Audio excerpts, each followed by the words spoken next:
Stransky back in the pocket has the chance to drop the goal. You probably know what's about to happen. We're in Johannesburg, South Africa. It's June 24th, 1995, Rugby World Cup Final at Ellis Park Stadium. Time is ticking away in extra time, and Joel Stransky has the ball for the Springboks.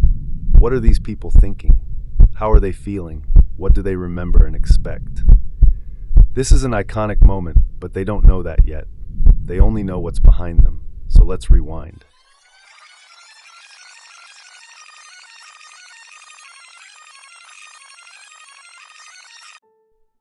The 1995 Rugby World Cup is more than just a tournament.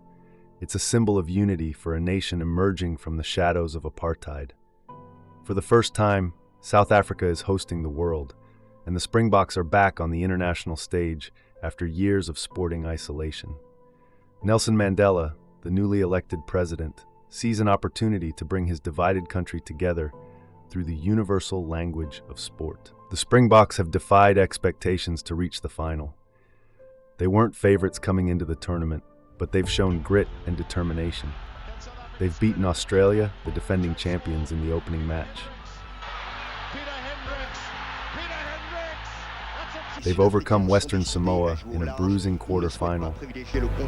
Lors de leur rencontre précédente, ils ont eu 2 joueurs expulsés et ce sera surveillé par les arbitres. En début de match, l'agressivité est plutôt du côté saman. Ici, attentat de l'arrière Umaga sur Van der Werthuizen. Décision étonnante de Monsieur Fleming. Il n'expulse pas Umaga. And edged out France in a nail-biting semi-final played under torrential rain. France get the trouble at the scrimmage.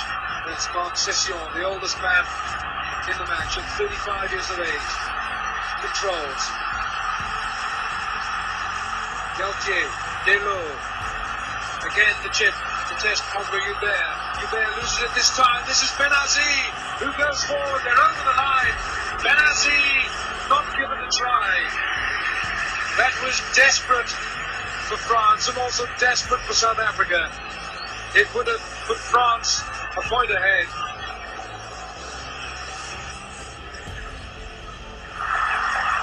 And that's it. The whistle is gone and South Africa have beaten France in this World Cup semi-final by 19 points to 15. But now they face their toughest challenge yet, the All Blacks of New Zealand. A team steeped in rugby tradition, the All Blacks have been unstoppable in this tournament. They've demolished opponents with a combination of skill, speed, and power. At the heart of their dominance is a 20-year-old phenomenon named Jonah Lomu. Standing at 6'5" and weighing 260 pounds, Lomu moves like a sprinter and hits like a freight train. He single-handedly destroyed England in the semi-final, scoring 4 tries and leaving defenders grasping at thin air.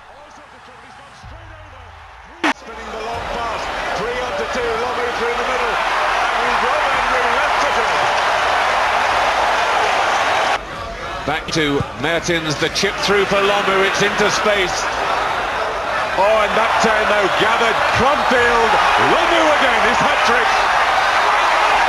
Again the pass, just going, and Lomu has it. Cat trying this time to line him up, but no good.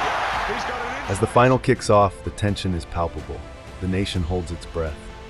In the stands, Mandela dons a green Springbok jersey and cap, bearing the number 6 of team captain Francois Pienaar. It's a gesture that transcends sport, a powerful symbol of reconciliation and unity. The match itself is a brutal contest of wills. Neither team gives an inch. The Springboks know they can't match the All Blacks in open play, so they focus on a suffocating defense.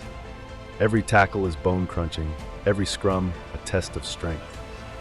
Lomu, the unstoppable force, meets his immovable object in the form of South Africa's determined defense. He's contained, but the threat is ever present. Joel Stransky, the Springbok fly-half, has been pivotal. He scored all of South Africa's points so far, including a well-taken drop goal and penalties under immense pressure. His opposite number, Andrew Mertens, is equally vital for the All Blacks, keeping them in the game with his accurate kicking. As the clock winds down in regular time, the score is deadlocked at 9-9. Both teams have had chances, but neither can land the decisive blow.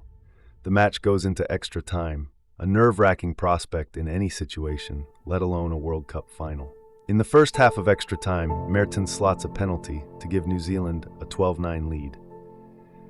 The All Blacks can taste victory, but the Springboks refuse to yield.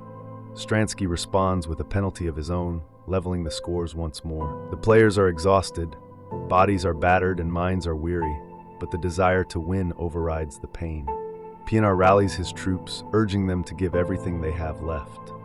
On the sidelines, Mandela watches intently, his hopes intertwined with those of his nation. Now, with minutes remaining in extra time, the Springboks have possession deep in All Black territory. They work the ball through the phases, inching closer to the posts. The forwards rumble on, securing quick ball. The crowd is on its feet, a sea of green and gold, roaring their heroes forward. But the All Black defense is resilient. They won't break easily. Stransky knows that a try is unlikely in these dying moments. He positions himself in the pocket, calling for the ball. His scrum half, Joost van der Westhuizen, hears the call and delivers a crisp pass. As Stransky catches the ball, time seems to slow down. The weight of a nation's hopes rests on his shoulders. He steadies himself, eyes fixed on the goalposts. The All Blacks rush towards him, desperate to charge down the kick. What are the fans thinking right now? They're holding their breath, hearts pounding. Some can't bear to watch, covering their eyes but peeking through fingers. In the minds of the players, everything they've worked for comes down to this single moment. The years of training, the sacrifices, the dreams, they all converge here. Stransky swings his right leg, making clean contact with the ball. It sails into the air, end over end, heading towards the uprights. The stadium is silent, the world seemingly paused to watch the trajectory of this one kick.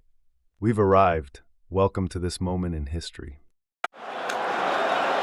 Stransky back in the pocket, has the chance to drop the goal.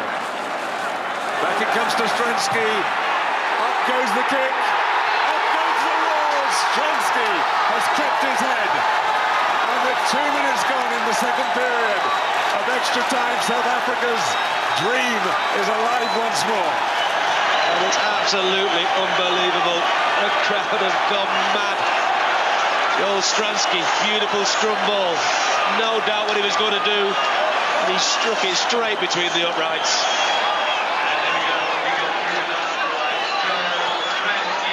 Terrific kick from the Western Province outside half. We've seen that look before. They've just got to get the ball from this scrum and keep possession. And that's the way they'll do it, keeping it in the middle of the back and going for the line. Back it comes to Joost van der Westhuizen. A little knock forward, but that's it. South Africa have won the World Cup, having been back in international rugby for less than 3 years and having not taken part in the first two competitions. At their first attempt, they have stolen the crown. Unbelievable scenes all around the park.